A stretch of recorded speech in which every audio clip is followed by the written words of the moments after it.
ఒక యుద్ధం తుపాకులతో కాదు, ఒక దాడి ఒక బాంబులతో కాదు, కేవలం మొబైల్ ఫోన్ సోషల్ మీడియా ద్వారానే దేశంలో జరుగుతున్న నిరసనల ఈ సమయంలో విదేశాల నుంచి తప్పుడు ప్రచారం జరుగుతుందని చెప్పేసి నిన్న ఢిల్లీ పోలీసులు చెప్తున్నారు. అందుకే పాకిస్తాన్కి చెందిన 400 మందిని వాళ్ళ సోషల్ మీడియా ఖాతాలను సెంట్రల్ గవర్నమెంట్ నిన్న బ్లాక్ చేసింది.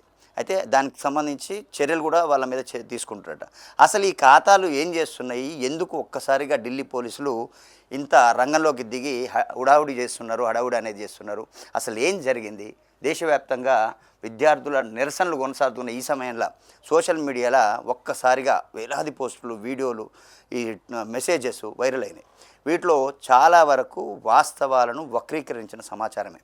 నకిలీ వీడియోలు, పాత వీడియోలు, వాటినన్నిటిగా కొత్తగా చూపించే ప్రయత్నం చేశారు. దీనిపై నిఘా పెట్టిన ఢిల్లీ పోలీసులు పాకిస్తాన్కి సంబంధించిన 400 మందికి పైగా సోషల్ మీడియా ఖాతాలను వాళ్ళు ఐడెంటిఫై చేశారు. దీని మీద చర్యలు తీసుకుపోతున్నారు. మరి ఎందుకు ఈ చర్య? ఢిల్లీ పోలీసులు ఏమని చెప్తారంటే, ఈ ఖాతాల టార్గెట్ ఏంటంటే కేవలం ఏదో పోస్టులు పెట్టడం, సోషల్ మీడియాలో యాక్టివ్గా ఉండడం కాదు. ఇది ప్రజల్లో ఒక రకమైనటువంటి గందరగోళాన్ని సృష్టించడం, విద్యార్థులను రెచ్చగొట్టడం, అలాగే సమాజంలో ఉద్రిక్తతను పెంచి దేశంలో జరుగుతున్న నిరసనలను మరింత తీవ్రం చేయాలనడానికి జరిగిన ప్రయత్నం అని చెప్పేసి పోలీసులు చెప్తున్నారు. వాస్తవం కూడా మన జరిగింది అదే. సీజేపీ ధర్నా చేస్తున్న సమయంలో వేల మంది విద్యార్థులు, అసలు మొక్కలు కనిపించిన వాళ్ళు, కొత్త వాళ్ళు ఎక్కడి నుంచి వచ్చారు, ఎట్లా వచ్చారు అనేది కూడా తెలియని పరిస్థితుంది. ఈ లక్ష్యంతోనే విదేశాల నుంచి కొన్ని డిజిటల్ నెట్వర్క్లు పనిచేస్తున్నాయని చెప్పేసి పోలీసులు ఆరోపిస్తారు. ఆపరేషన్ సింధూర్ టైంలో దానికి కూడా దీనికి సంబంధం ఉందంటారు. ఢిల్లీ పోలీసుల డిప్యూటీ కమిషనరు నిన్న ప్రెస్ మీట్ పెట్టినప్పుడు సుమిత్ ఝా ఆయన చెప్పిన వివరాలు ఏంటంటే, ఇప్పుడు గుర్తించిన ఖాతాల్లో చాలా వరకు గతంలో ఆపరేషన్ సింధూర్ సమయంలో ఇవే పోస్టులు, ఈ యాక్టివ్గా ఉన్నారట వాళ్ళంతా. ఇప్పుడు ఎవరైతే ప్లాట్ఫామ్లో ఉన్నారో సోషల్ మీడియాలో వాళ్ళు యాక్టివ్గా ఉండి పనిచేస్తారట. తప్పుడు ప్రచారం చేయడం, నకిలీ సమాచారం, ప్రజలను తప్పుదోవ పట్టించే పోస్టులు చేశారని చెప్పేసి వీళ్ళు పోలీసులు కమిషనర్ చెప్తున్నాడు. ఇదే నెట్వర్క్ ఇప్పుడు మళ్ళీ యాక్టివ్గా అయిందని చెప్పేసి అధికారులు అనుమానం వ్యక్తం చేస్తారు.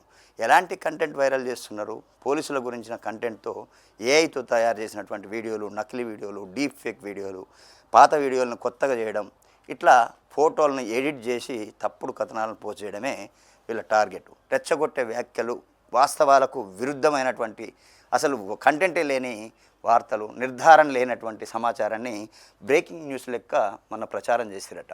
అయితే ఇట్లాంటి కంటెంట్ని వేగంగా షేర్ చేయించడం ద్వారా కొన్ని గంటల్లోనే లక్షల మందికి చేరుతాయి.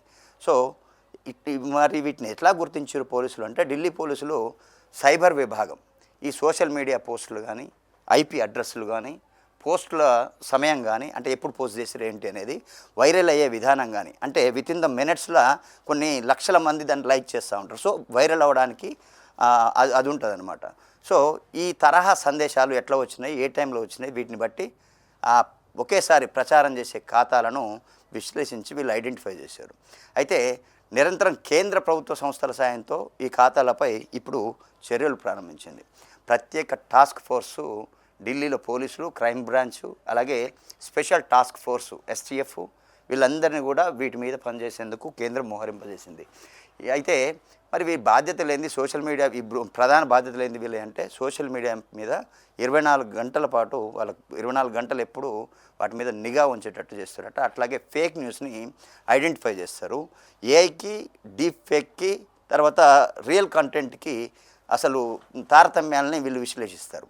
అలాగే సోషల్ మీడియా కంపెనీలతో, అంటే ఏవైతే ఫేస్బుక్ అనుకో, ట్విట్టర్ అనుకో, ఇవన్నీ ఉంటాయి కదా, వాటితో కోఆర్డినేట్ చేసుకొని అటువంటి వీడియోలని డిలీట్ చేయించడం కానీ, పోస్టులను వైరల్ కాకుండా చూడడం కానీ, ఇట్లా వాళ్ళు చట్టపరమైన చర్యలు తీసుకోవడం అనేది చేస్తారట. అట్లాగే విదేశీ డిజిటల్ కంటెంట్ ప్రచారాన్ని ఐడెంటిఫై చేయడం వీళ్ళ టార్గెట్. సో ఫేస్బుక్ కానీ, ఇన్స్టాగ్రామ్ కానీ, యూట్యూబ్ కానీ, వీటన్నిటి మీద సోషల్ మీడియా సంస్థలకు కూడా ముందే ఈ ఖాతాల మీద సమాచారం ఇచ్చేసి వాళ్ళని వైరల్ కాకుండా చూసేందుకు చేస్తారట. అట్లాగే భారత చట్టాలను, అంటే సోషల్ మీడియాకు సంబంధించి కంటెంట్కి సంబంధించి ఉల్లంఘించే కంటెంట్ని తొలగించాలని చెప్పేసి, ఇప్పటికే ఖాతాలను బ్లాక్ చేయాలని చెప్పేసి వీళ్ళు కోరారు. సో ప్రజలకు పోలీసుల హెచ్చరిక ఏంటంటే, ఢిల్లీ పోలీసులు ప్రజలకు స్పష్టమైన సూచనలు చేశారు. ఏంటంటే సోషల్ మీడియాలో కనిపించే ప్రతి పోస్టును వెంటనే నమ్మొద్దు. ఏదైనా సంచలన వీడియో కనిపిస్తే ముందది నిజమా అబద్ధమా ఫస్ట్ పరిశీలించుకోండి.